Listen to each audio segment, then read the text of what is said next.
안녕하십니까. KKMD Kevin's Korean Military Dictionary 방송을 제작 진행하고 있는 케빈입니다.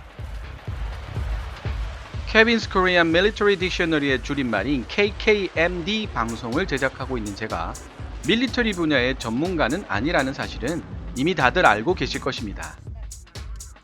저는 15년 넘게 중고등학생들과 성인들을 대상으로 서울대학교에서 만든 높은 난이도로 유명한 공익영어시험 탭스를 전문적으로 강의하는 일을 해오고 있습니다.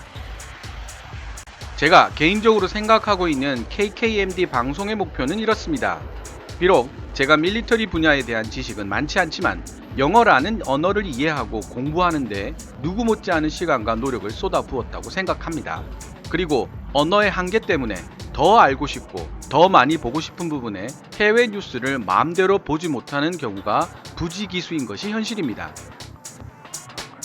저 스스로도 FA50에 대한 국내 기사에 만족하지 못해서 해외 기사까지 섭렵을 했었고, 그러다 보니 유튜브 등에 올라와 있는 정보들까지 찾아보게 되었는데요. 유튜브에 올라와 있는 밀리터리 정보들 중 상당수가 객관성과 다양성이라는 측면에서 만족스럽지 못했고, 목마른 사람이 우물 파는 심정으로 동영상을 만들기 시작하게 되었습니다. 그게 작년 4, 5월경의 일이니까 거의 1년 가까이 되었습니다.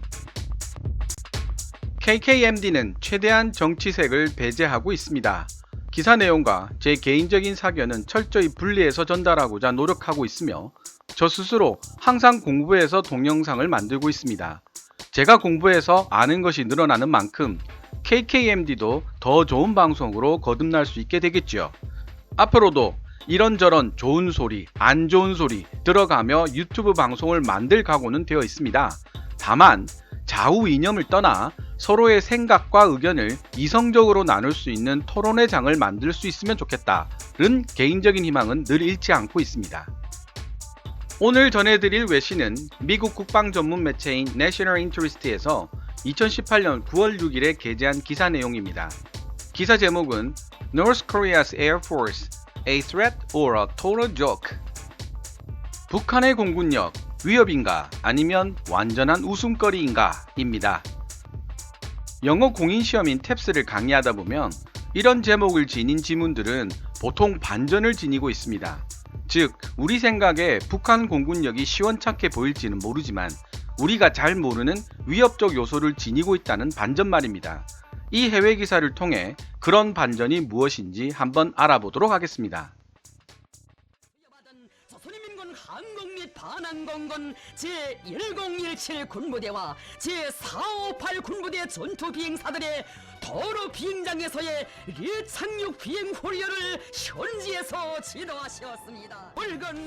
이 기사는 2015년 미 국방부 의회에 제출한 보고서를 기반으로 작성된 기사입니다. 제가 기사 내용을 먼저 요약해 보겠습니다. 1. 북한 인민공군이 보유하고 있는 전투기는 1950에서 60년대에 만들어진 낙후된 기체들이 대부분이다. 현재 가장 능력이 뛰어난 전투기로는 35대 정도의 러시아제 미그-29와 그나마 상대적으로 현대화된 전투기들인 56대의 미그-23과 34대의 수호이-25 근접 지원 항공기가 있다. 2. 게다가 핵개발 제재에 따른 경제난으로 파일럿들은 1년에 20시간 미만의 비행시간만을 경험할 수 있으며, 이는 파일럿 숙련도의 전반적인 하락을 불러왔다. 사실 북한의 인민공군은 북한군 중에서도 위협도가 가장 낮은 군대로 평가받고 있다. 3. 그럼에도 불구하고 북한 인민군 공군을 무시할 수 없는 이유가 있다. 미 국방성 펜타곤은 북한이 낡았긴 했지만 1300대에 가까운 전투기를 보유하고 있다는 점을 강조하고 있으며, 개인적으로 이는 유사시에 수로 밀어붙이는 일종의 무인 드론처럼 활용될 수도 있는 점을 경계하고 있는 것으로 보인다. 실제로 미 해군은 소규모 보트에 폭탄을 싣고 전함에 충돌시키는 전법으로 여러 차례 큰 피해를 입었던 경험이 있다. 4. 또한 북한은 비대칭 전력인 특수작전부대 SOF를 1940년대에 생산된 프로펠러 복역기에 실어서 대한민국의 전투사령부나 공군기지 등 핵심 지역에 투입하는 전법을 고안해냈다. 이 10인승 프로펠러 복역기가 위험한 이유는 워낙 구형인 프롭기이기 때문에 레이더에 잘 잡히지도 않고 골격도 튼튼하며 심지어 저공 저속으로 날아갈 수 있어 레이더로 더더욱 찾기가 힘들다는 특성을 가지고 있기 때문이다. 여기에 동원되는 특수작전부대는 북한 내에서도 가장 잘 훈련받고 최고의 장비를 갖추고 있으며 역량 상태도 우수한 최정예 부대이다.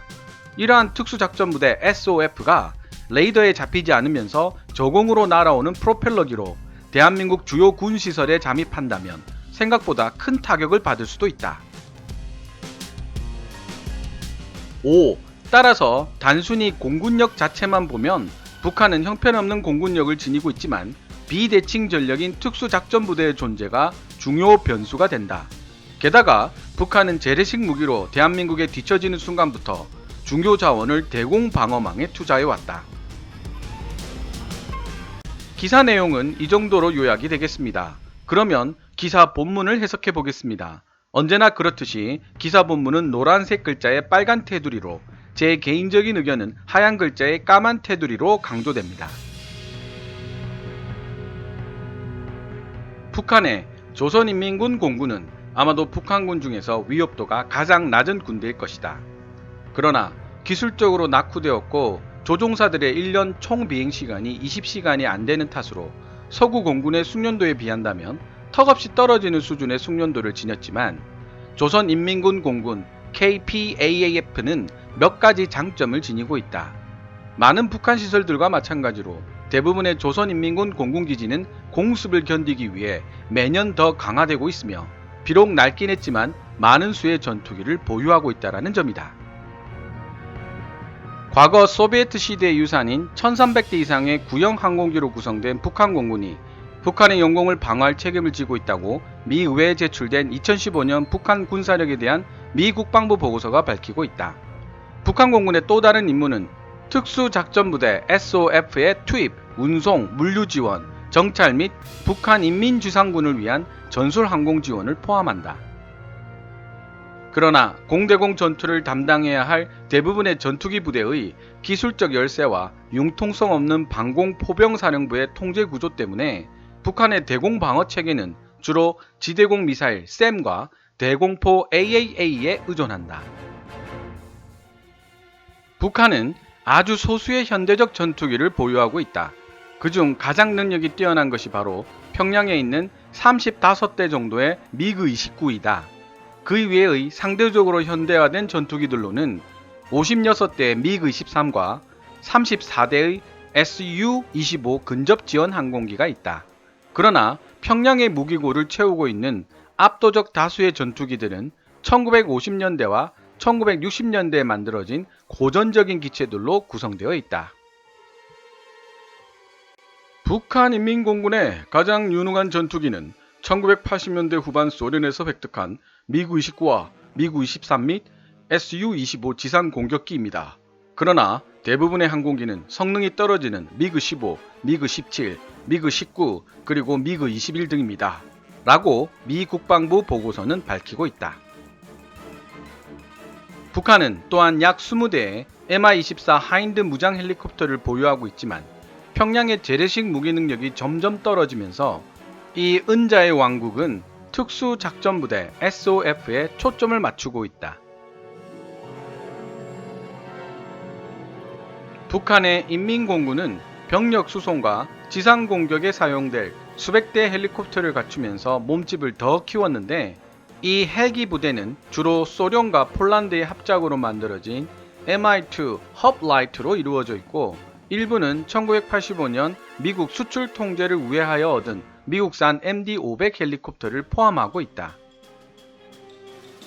북한 인민공군은 1940년대에 생산된 구식 싱글 엔진의 10인승 보격기인 AN-2 콜트 항공기를 대규모로 운영하고 있으며 이 보격기들은 대한민국의 특수작전부대를 투입하는 임무를 맡을 것이라고 미국 국방부 보고서는 전했다.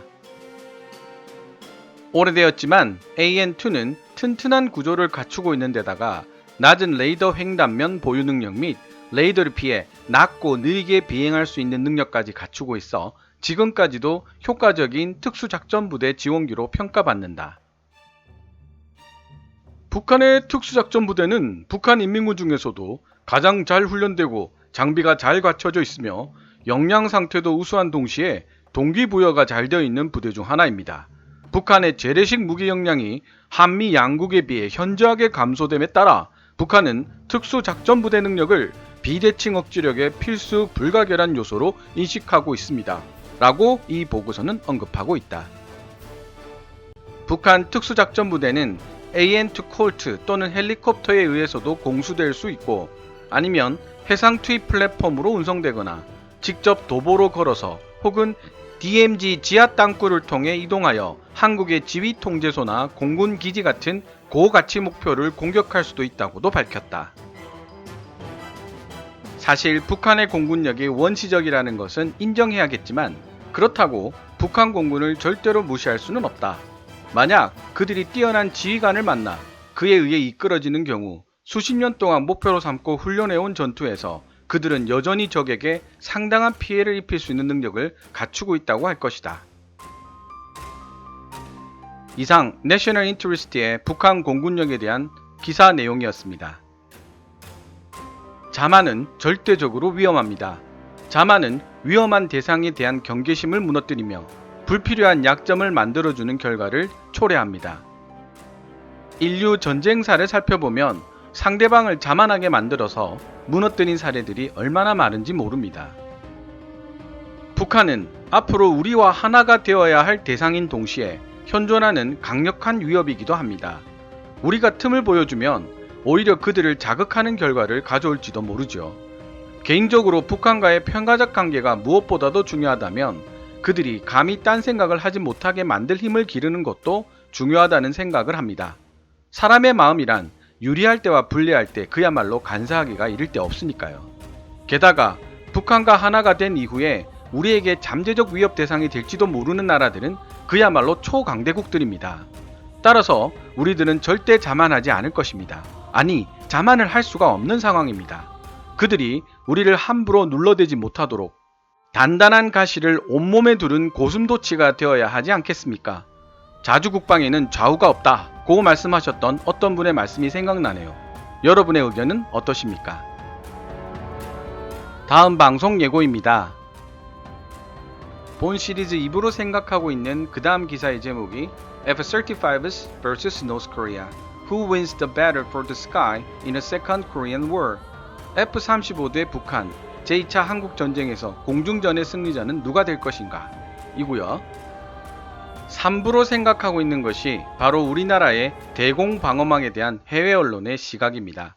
기사 제목은 Meet South Korea's very own killer S-300 Air Defense System. 한국이 독자적으로 만들어낸 킬러 S-300 대공 시스템을 만나보자 입니다. 의외로 우리나라 대공방어망을 다룬 이 기사가 분량은 제일 많습니다. 그 말인 즉슨 제 손목과 노안이 오기 시작한 눈이 죽어난다는 뜻이겠죠. 그리고 KFX 관련 자료를 찾다가 인도네시아 밀리터리 웹사이트 중에서 인도네시아 정부가 최근에 KFX에 왜 제동을 걸고 있는지 무엇이 문제의 논점인지를 알 수 있는 내용이 서술된 웹사이트가 있었습니다.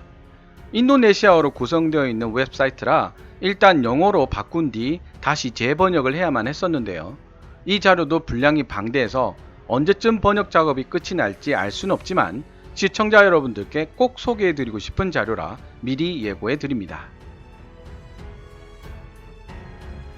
지금까지 시청해주셔서 감사합니다.